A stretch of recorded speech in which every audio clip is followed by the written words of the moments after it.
Ayu? Saya. Eci? Anissa. Aini? Anissa. Semua ya?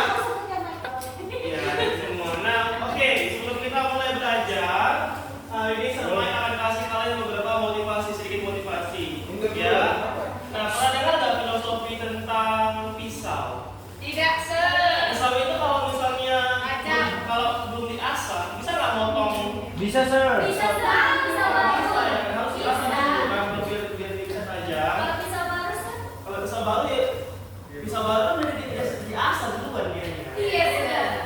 Jadi kalau misalnya pisau itu semakin dirasa semakin tajam. Jadi sama kayak kita, kalau kalian semakin berasa diri kalian, semakin sering latihan belajar, kalian pasti bisa Pintar.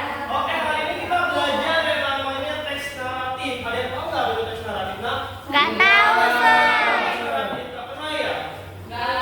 Pernah nggak kalian dengar cerita dongeng dari orang tua kalian dulu waktu kecil? Enggak. Ada nggak pernah di sini yang sering nonton film-film kayak peri-peri gitu? Pernah, Sir. Cinderella, film apa lagi? Tinkerbell. Snow White gitu. Nah, semua film itu, semua dongeng yang kalian baca itu termasuk dalam jenis naratif. Teks, begitu. Nah, ini dia motivasinya. Ini dia motivasi yang lain yang saya kasih ya. Ya, setiap cerita memiliki kekuatan untuk mengajarkan kita sesuatu. Bahkan lewat tokoh-tokoh hewan yang berbicara seperti manusia. Dalam Babel, kita tidak hanya belajar tentang struktur cerita, tetapi juga tentang nilai kehidupan, seperti kejujuran, kerja keras, dan kebijaksanaan. Melalui pembelajaran teks naratif ini, kalian diminta untuk menemukan bahwasanya membaca dan menulis itu penting dalam pemahaman bahasa Inggris. Cerita bukan hanya menyenangkan, tetapi juga cara untuk memahami dunia dan menyampaikan pesan yang bermakna. Yuk kita gali imajinasi dan belajar dari kisah-kisah yang penuh dengan makna. Oke. Nah, di sini ada tujuan pembelajaran. Nah, sama apa sih tujuannya, Sir? Kenapa kita harus belajar naratif teks? Pertama itu ada peserta didik atau kalian dapat mengidentifikasi fabel sebagai teks naratif dengan benar. Yang kedua, kalian sebagai peserta didik dapat menjelaskan pengertian, struktur dan unsur kebahasaan fabel dengan baik dan benar. Nah, yang ketiga itu yang terakhir, kalian atau peserta didik dapat mengolah dan mengevaluasi informasi dari fabel yang dibaca di depan kelas dengan menyampaikan ide secara tepat. Nah, yang terakhir ini kalian dapat menjelaskan makna kosakata dalam fabel melalui latihan atau diskusi dengan menggunakan minimal 3 kosakata baru di setiap kalimatnya, gitu. Nah, di sini ada komponen-komponennya. Pertama, siswa mampu atau kalian anak-anak mampu mengetahui dan menjelaskan isi dari teks naratif baik secara lisan maupun tulisan. Yang berikutnya, kalian juga harus bisa mengidentifikasi struktur teks naratif seperti contohnya ada orientasi, komplikasi, dan resolusi. Mengenali unsur-unsur cerita seperti tokoh, latar, dan alur, serta mampu menyusun dan menulis teks naratif sederhana sesuai dengan konteks dan tujuan komunikasi. Nah, garis besar. Nah, pada pertemuan kali ini sama Master Mike nantinya kita akan melalui berbagai macam garis besar atau ini merupakan agenda-agenda acara kita pada pertemuan kali ini. Yang pertama ada pengertian naratif teks, yang kedua itu ada struktur naratif teks, yang ketiga itu ada ciri-ciri naratif teks, yang keempat itu ada contoh naratif teks, yang kelima RKPD, yang keenam kesimpulan naratif teks, yang ketujuh evaluasi hasil pembelajaran, yang kedelapan itu ada refleksi pembelajaran, yang kesembilan itu tugas di rumah. Jadi yang kesembilan ini nantinya akan saya berikan kepada kalian. Mengerti? Berarti.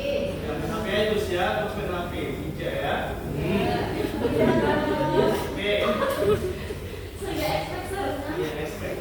Oke, pertama kita masuk dulu nih ke pengertiannya. Nah, yang pertama kalian harus pahami dulu apa itu pengertiannya semua. Naratif teks adalah jenis teks yang berisi cerita tentang suatu rangkaian peristiwa yang disusun secara kronologis dari awal hingga akhir, yang tujuan utamanya untuk menghibur pembaca, begitu.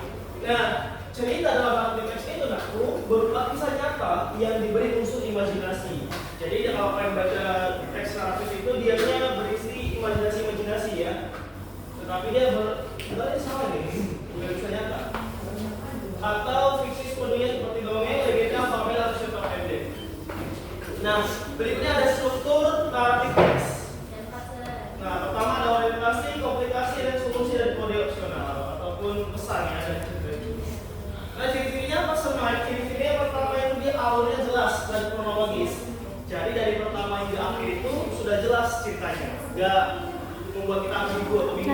Yang kedua itu ada tokoh, latar, konflik dan penyelesaian.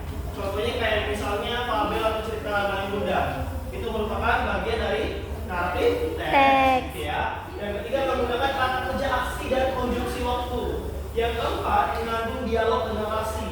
Yang kelima ada menyampaikan pesan kehidupan. Nah, yang keempat kenapa mengandung dialog? Karena ada sama tutornya. Jadi buat anak-anak saya tutornya ya, coba ya. Oke.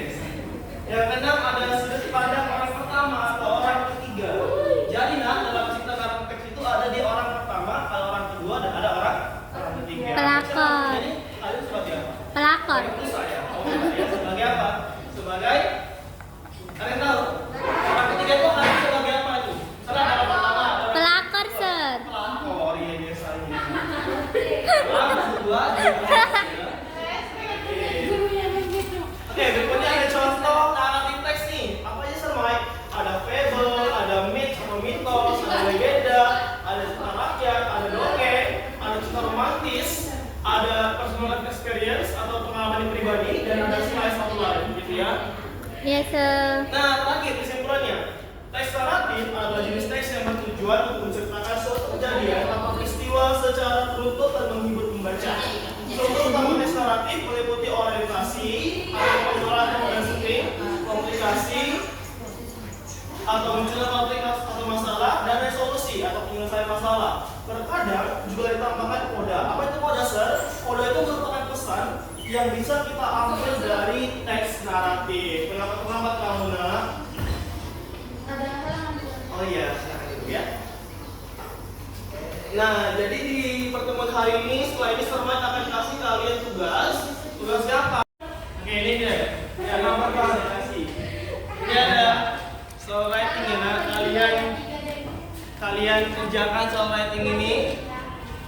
Dikerjakan. Nanti kalau sudah selesai itu ada cerita tentang Danau Toba. Danau itu termasuk apa? Danau Toba termasuk cerita apa? Rakyat. Dan kalau cerita rakyat termasuk cerita naratif teks. Oke, sudah? Nah, tugasnya nanti dikumpul sama Sir ya besok. Yang kumpul itu Fani ya. Fani kan ketua kelas di sini kan? Kumpul ya Fani. Oke, jangan lupa Fani. Itu legend. Sejarah